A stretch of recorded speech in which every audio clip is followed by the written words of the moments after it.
ನಮಸ್ಕಾರ. ಇವತ್ತಿನ ವಿಡಿಯೋ ಉತ್ತಮ ಮತ್ತು ಲಾಭಕರವಾದ ಷೇರುಗಳನ್ನು ಆಯ್ಕೆ ಮಾಡಿಕೊಳ್ಳುವುದು ಹೇಗೆ. ನನ್ನ ಹೆಸರು ಡಾಕ್ಟರ್ ಭರತ್ ಚಂದ್ರ. ವಿಡಿಯೋಗಳ ಉದ್ದೇಶ ಕನ್ನಡಿಗರ ಸೇವೆ. ಬಹಳ ಜನ ಇನ್ವೆಸ್ಟರ್ಸು ಇತರರ ಹತ್ರ ಕೇಳ್ತಾ ಇರ್ತಾರೆ, ಟಿಪ್ಸ್ ಯಾವ ಶೇರ್ ತಗೊಳ್ಬೇಕು ಸರ್, ಇದು ಬೈಯಾ ಸೆಲ್ಲಾ ಮತ್ತು ಹೋಲ್ಡ್ ಅಂತ. ಮತ್ತೆ ರಿಲೇಟಿವ್ಸ್, ಫ್ರೆಂಡ್ಸ್, ಬ್ರೋಕರ್ಸ್ ಮತ್ತೆ ಕಲೀಗ್ಸ್ ಹತ್ರನೂ ಟಿಪ್ಸ್ಗೋಸ್ಕರ ಕೇಳ್ತಾ ಇರ್ತಾರೆ. ಅವರಿಗೆ ಬೇಸಿಕ್ ಆಗಿ ಫಂಡಮೆಂಟಲ್ ಅನಾಲಿಸಿಸ್ ಮಾಡುವುದು ಹೇಗೆ ಅಂತ ಗೊತ್ತಿಲ್ಲ. ನಮಗೆ ಬಹಳ ಜನ ಇಮೇಲ್ ಮತ್ತು ಕಮೆಂಟ್ ಬಾಕ್ಸ್ ನಲ್ಲಿ ಹೇಳ್ತಾ ಇರ್ತಾರೆ, ಹಣ ಹಾಕಿದ್ದೇನೆ, ತುಂಬಾ ಹಣ ನನಗೆ ಲಾಸ್ ಆಗಿದೆ. ನಾವು ನೋಡಿದ ಹಾಗೆ ಬಹಳ ಜನಕ್ಕೆ ಫಂಡಮೆಂಟಲ್ ಅನಾಲಿಸಿಸ್ ಗೊತ್ತಿಲ್ಲ, ಟೆಕ್ನಿಕಲ್ ಅನಾಲಿಸಿಸ್ ಗೊತ್ತಿಲ್ಲ, ಮತ್ತೆ ದೊಡ್ಡ ಅಮೌಂಟ್ ಹಣನ ಷೇರು ಮಾರುಕಟ್ಟೆಯಲ್ಲಿ ಏನೂ ತಿಳಿದೇನೆ ಹಾಕೊಂಡು ಕೈಯಿಂದ ಬೇಕಾದಷ್ಟು ಹಣವನ್ನು ಕಳ್ಕೊಳ್ತಾರೆ. ಕಷ್ಟಪಟ್ಟು ದುಡಿದ ಹಣವನ್ನು ಪೋಲ್ ಮಾಡ್ತಾರೆ. ಅದಕ್ಕೋಸ್ಕರ ಇವತ್ತು ಒಂದು ಒಳ್ಳೆಯ ಶೇರನ್ನು ಆಯ್ಕೆ ಮಾಡ್ಕೋಬೇಕಾದ್ರೆ ಏನು ಪ್ರಕ್ರಿಯೆ ನಡೆಸಬೇಕು ಅಂತ ನಿಮ್ಮ ಮುಂದೆ ಒಂದು ವಿಡಿಯೋ ಮಾಡ್ತಾ ಇದ್ದೇನೆ.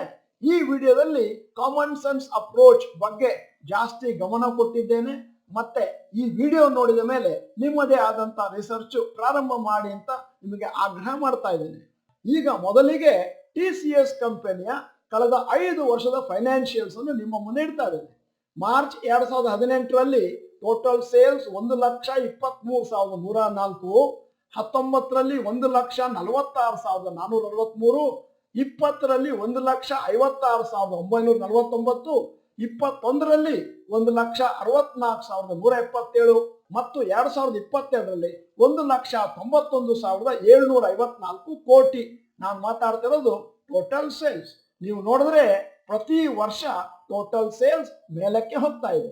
ಈಗ TCS ನ ನೆಟ್ ಪ್ರಾಫಿಟ್ ಬರ್ತಾ ಇದ್ದೇನೆ.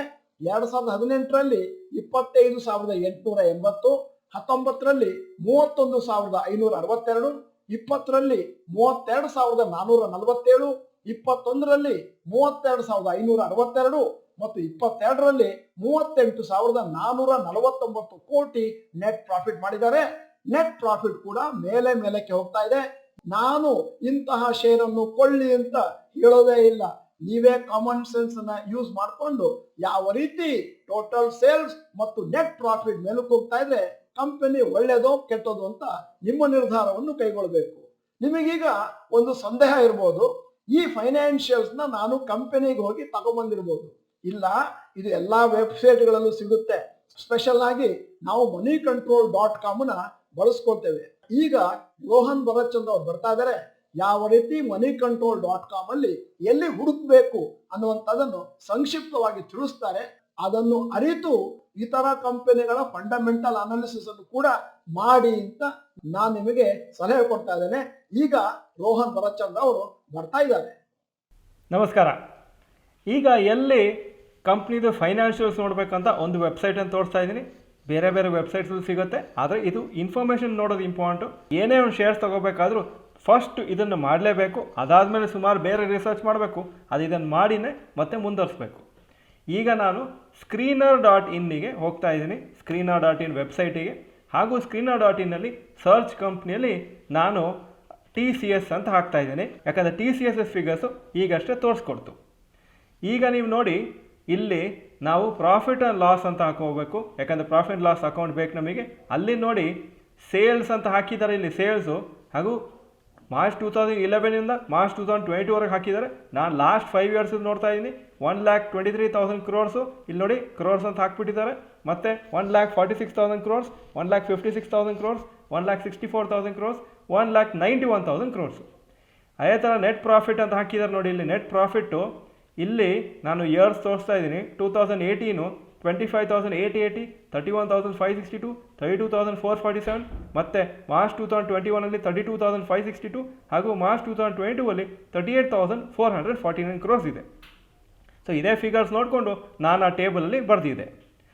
ನೆಕ್ಸ್ಟು ನಾನು ಇನ್ನೊಂದು ಕಂಪ್ನಿ ತೋರಿಸ್ತಾ ಇದ್ದೀನಿ, DLF ಅಂತ. ಈ ಕಂಪ್ನಿದು ಹೇಗಿದೆ ಅಂತ ಲೆಟರ್ ಸಿ. ಪ್ರಾಫಿಟ್ ಲಾಸ್ ಅಕೌಂಟಿಗೆ ಇನ್ನೊಂದು ಸ್ಥಿತಿ ಹೋಗ್ತಾ ಇದ್ದೀನಿ. ಇಲ್ಲಿ ನೋಡಿ ಸೇಲ್ಸ್ ಇದೆ 2018 to 2022 6,707 crores, 8,366 ಮತ್ತು 6,083 ಮತ್ತು 5,400 ಮತ್ತು 5,700. ನೆಟ್ ಪ್ರಾಫಿಟ್ಗೆ ಹೋಗ್ತಾ ಇದ್ದೀನಿ. 2018 4447, ಮತ್ತು 1300 ಕೋಟಿ ಮಾರ್ಚ್ 2020 ಲಾಸ್ ಆಯಿತು 590, ಮತ್ತು 2021 1083 ಕೋಟಿ, ಮತ್ತು ಮಾರ್ಚ್ 2022 1500 ಕೋಟಿ. ಸೊ ಹೀಗೆ ನೀವು ಈ ಮಿನಿಮಮ್ ಪ್ರಾಫಿಟ್ ಲಾಸ್ ಅಕೌಂಟು, ಅದರಲ್ಲಿ ಎಸ್ಪೆಷಲಿ ಸೇಲ್ಸು ಅಥವಾ ಟೋಟಲ್ ಇನ್ಕಮು ಮತ್ತು ನೆಟ್ ಪ್ರಾಫಿಟನ್ನು ನೋಡಲೇಬೇಕು. ಇದು ಸ್ಟಾರ್ಟಿಂಗ್ ಪಾಯಿಂಟ್ ಆಗುತ್ತೆ ನಿಮ್ಮ ರಿಸರ್ಚ್ ಮಾಡಲಿಕ್ಕೆ, ಇದು ಎಂಡಿಂಗ್ ಪಾಯಿಂಟ್ ಅಲ್ಲ. ಅದು ಇದನ್ನು ಮಾಡಲಿಲ್ಲ ಅಂದರೆ ಆವಾಗ ನೀವು ಯಾವ ಕಂಪ್ನಿನೂ ತೊಗೋಬಾರ್ದು, ಯಾಕಂದರೆ ನಿಮಗೆ ಆ ಕಂಪ್ನಿ ಬಗ್ಗೆ ಏನೂ ಗೊತ್ತಿಲ್ಲದೆ ಇನ್ವೆಸ್ಟ್ ಮಾಡಿದಾಗ ಆಗುತ್ತೆ. ಈಗ ವಿಡಿಯೋಗೆ ಮತ್ತೊಮ್ಮೆ ಸ್ವಾಗತ. ಇನ್ನೂ ಒಂದು ಕಂಪನಿನ ತೋರಿಸ್ತಾ ಇದ್ದೇನೆ. ಇನ್ನೊಂದು ವಿಚಾರ, ನಾವಿಲ್ಲಿ ಸಂಕ್ಷಿಪ್ತವಾಗಿ ಫಂಡಮೆಂಟಲ್ ಅನಾಲಿಸಿಸ್ನ ತೋರಿಸ್ಕೊಡ್ತಾ ಇದ್ದೇವೆ. ಆದರೆ ಕರೆಕ್ಟ್ ಆಗಿ ಫಂಡಮೆಂಟಲ್ ಅನಾಲಿಸಿಸ್ ಮಾಡಬೇಕು ಒಂದು ಕಂಪನಿದು ಅಂತಂದ್ರೆ ನಿಮ್ಮ ಹತ್ರ ಕನಿಷ್ಠ ಪಕ್ಷ ಒಂದು 40 ನಿಮಿಷ ಟೈಮ್ ಆದ್ರೂ ಇರಬೇಕಾಗುತ್ತೆ. ಈಗ DLF 2018ರಲ್ಲಿ ಟೋಟಲ್ ಸೇಲ್ಸ್ 6707 ಕೋಟಿ, 19ರಲ್ಲಿ 8366 ಕೋಟಿ, 20ರಲ್ಲಿ 6083 ಕೋಟಿ, 21ರಲ್ಲಿ 5414 ಕೋಟಿ ಮತ್ತು 22ರಲ್ಲಿ 5717 ಕೋಟಿ. ನೋಡಿ, ಟೋಟಲ್ ಸೇಲ್ಸ್ ಮೇಲೆ ಕೆಳಗೆ ಹೋಗ್ತಾ ಇದೆ. ಈಗ ನೆಟ್ ಪ್ರಾಫಿಟ್ ಬರ್ತಾ ಇದ್ದೇನೆ. 2018ರಲ್ಲಿ 4477 ಕೋಟಿ, 19ರಲ್ಲಿ 1314, 20ರಲ್ಲಿ -590, 21ರಲ್ಲಿ 1083 ಮತ್ತು 2022ರಲ್ಲಿ 1500 ಕೋಟಿ. ಹೇಗೆ ಮೇಲೆ ಕೆಳಗೆ ಹೋಗ್ತಾ ಇದೆ ದಯವಿಟ್ಟು ನೋಡಿ. ಈಗ ನಾನು ಇನ್ನೊಂದು ಕಂಪನಿ ಪಾಲಿಕ್ಯಾಬ್. 2018ರಲ್ಲಿ ಟೋಟಲ್ ಸೇಲ್ಸ್ 6770 ಕೋಟಿ, 19ರಲ್ಲಿ 7986, 20ರಲ್ಲಿ 8830, 21ರಲ್ಲಿ 8792 ಮತ್ತು 22ರಲ್ಲಿ 12204 ಕೋಟಿ ಟೋಟಲ್ ಸೇಲ್ಸ್ ಪ್ರತಿ ವರ್ಷ ಮೇಲಕ್ಕೆ ಹೋಗ್ತಾ ಇದೆ. ಈಗ ನೆಟ್ ಪ್ರಾಫಿಟ್ ನೋಡೋಣ.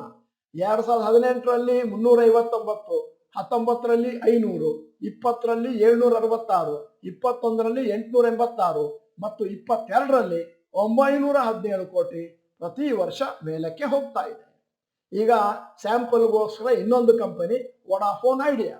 2018ರಲ್ಲಿ ಟೋಟಲ್ ಸೇಲ್ಸ್ 28279 ಕೋಟಿ, 19 37092, 20ರಲ್ಲಿ 44958, 21ರಲ್ಲಿ 41952 ಮತ್ತು 22ರಲ್ಲಿ 38516.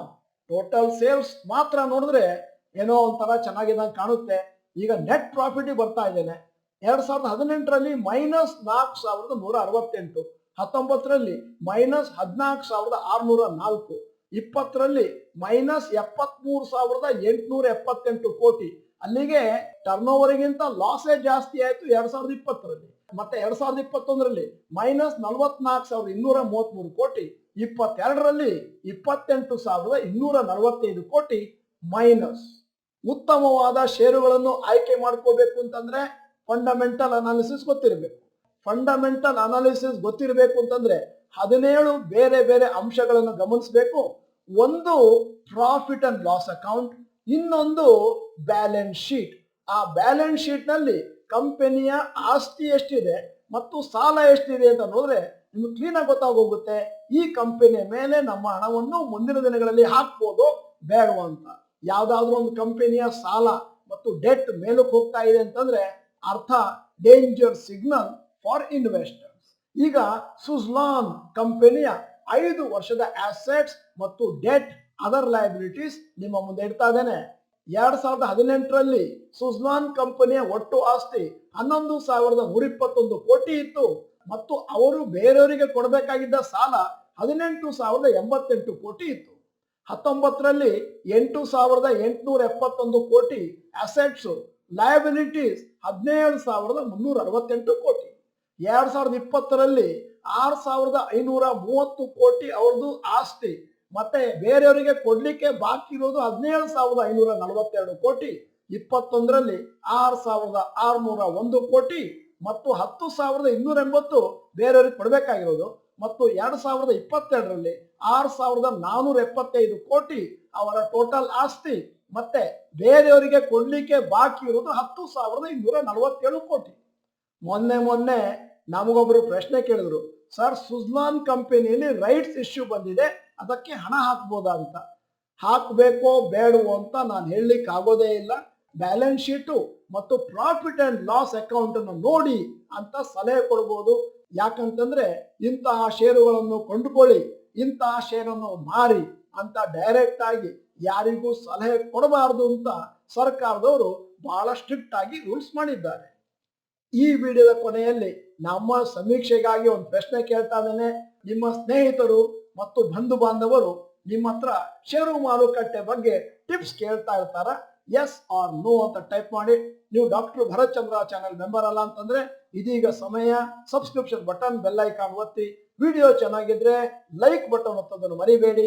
ಮತ್ತು ಕನ್ನಡಿಗರ ಸೇವೆ ಮಾಡಬೇಕು ಅಂತಿದ್ರೆ ದಯವಿಟ್ಟು ವಿಡಿಯೋನ ಎಲ್ಲರಿಗೂ ಫಾರ್ವರ್ಡ್ ಮಾಡಿ. ವಿಡಿಯೋನ ಸಂಪೂರ್ಣವಾಗಿ ನೋಡಿದ್ದಕ್ಕೆ ಧನ್ಯವಾದಗಳು. ನಮಸ್ಕಾರ.